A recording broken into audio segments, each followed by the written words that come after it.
Hello guys, welcome back to my YouTube channel. Hope सबैजना सन्चै हुनुहुन्छ। आज म हेन्देमा जुन स्यान्ड फेस्टिभल लागेको छ त्यहाँको दृश्य चाहिँ हजुरहरूलाई देखाइदिनेछु यो भिडियो मार्फत। यो स्यान्ड फेस्टिभल चाहिँ 16 देखि सायद 19 सम्म भोलिसम्म चाहिँ हुन्छ होला। सो कोही बुसान हेन्दे नजिकै हुनुहुन्छ भने, वरिपरि हुनुहुन्छ भने आएर आनन्द लिन सक्नुहुन्छ। खासमा इभिनिङमा चाहिँ घुम्दा अलिक राम्रो होला। बेलुकातिर टाइम भ्याउँदिनँ, त्यही भएर यति बेला चाहिँ म गएर त्यहाँको दृश्य हेरेँ। Arts was so amazing. बालुवामा चाहिँ आफ्नो कला देखाउनु एकदम गाह्रो काम हो एन्ड आर्टिस्टहरूले चाहिँ आफ्नो बेस्ट नै दिएका छन्। सो लेट्स वेलकम टु हेन्डे सी बीच।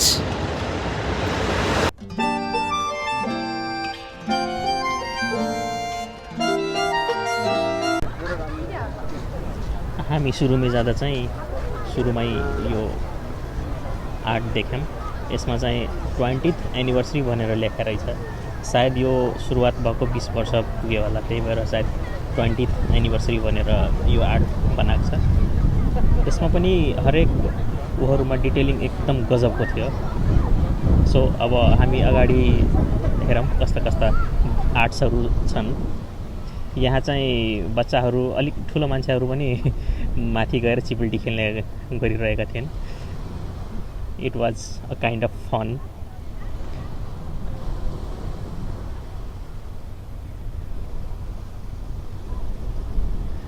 यो चाहिँ जुरासिक थेममा बनाएको, जुरासिक पार्कको थेममा बनाएको हो।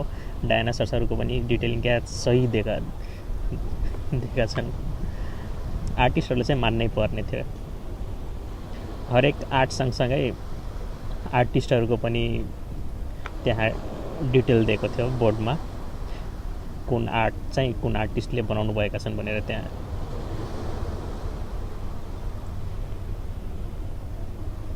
देख्न सक्नुहुन्छ। यहाँ पनि आर्टिस्टको दिएको छ डिटेल। यो सायद अमेरिकाको के होला, मेबी त्यही हो।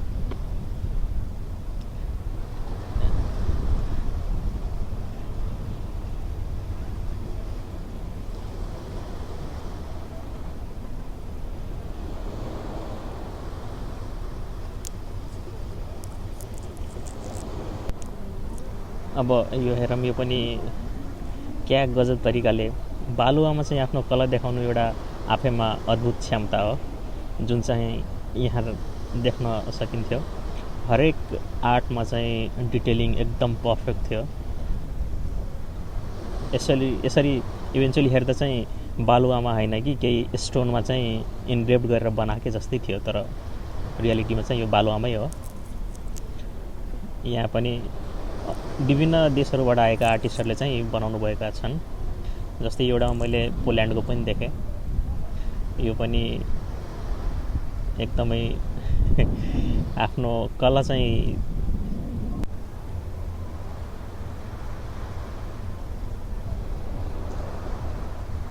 कोरियाको नेटिभ मान्छेहरू मात्रै नभई यहाँ विभिन्न देशहरूका भिजिटर्सहरू, टुरिस्टहरू आएर इन्जोय गरिरहेको पनि देखेँ मैले। यो चाहिँ वास्तवमा यो बत्तीहरू बेलुका आउँदा चाहिँ झनै मनमोहक दृश्य हुन्छ होला। अब टाइम नभ्याएर म चाहिँ यति बेला आएँ। यदि कोही छेउछाउमा बस्नुहुन्छ भने यसो बेलुका आएर यो दृश्य हेरेर आफ्नो टाइम स्पेन्ड गर्न सक्नुहुन्छ। इट वाज अमेजिङ भन्दा नि एकदम अमेजिङ। बालुवामा आफ्नो आर्ट देखाउनु नै एकदम ठुलो आर्ट हो र आर्टिस्टहरू त्यसमा चाहिँ माहिर रहेछन्। यो चाहिँ मैले आफ्नो लाइफमा फर्स्ट टाइमै देखेँ यस्तो बालुवामा। मुभीहरूमा पनि खासै यस्तो देखाउँदैन नि त। यो पनि हेर्नु क्या गजब बनाएको छन् कि डिटेलिङ इन्ग्रेभ गर्ने तरिका चाहिँ मलाई सही लाग्यो कि। यस्तो झन् यो समुद्र छेउ भनेपछि त एकदम हावा चल्ने ठाउँ नि त। त्यही पनि त्यहाँबाट अलिकति पनि बालुवा उडेर थिएन। त्यो चाहिँ मान्नुपर्छ। मेहनत चाहिँ देखाएको छन्। यो आर्ट र आर्टमा भएको डिटेलिङले चाहिँ आर्टिस्टहरूले कति मेहनत गरेका छन् त्यो चाहिँ प्रष्ट देख्न सकिन्छ।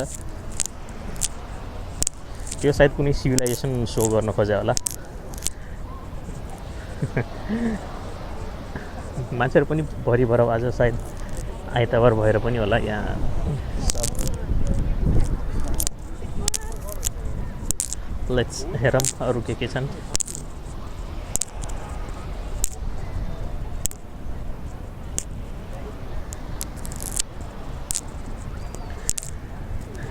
यहाँबाट हेर्न सकिन्छ यो भ्यू कस्तो सही छ। बच्चा बुढो जवान सब आफ्नै तरिकाले इन्जोय गरिरहेका थिएँ। यो चाहिँ सेन्टियम सिटीको बनाएको छन्। सेन्टियम सिटी पनि यतै नुन्दे छेउमै छ।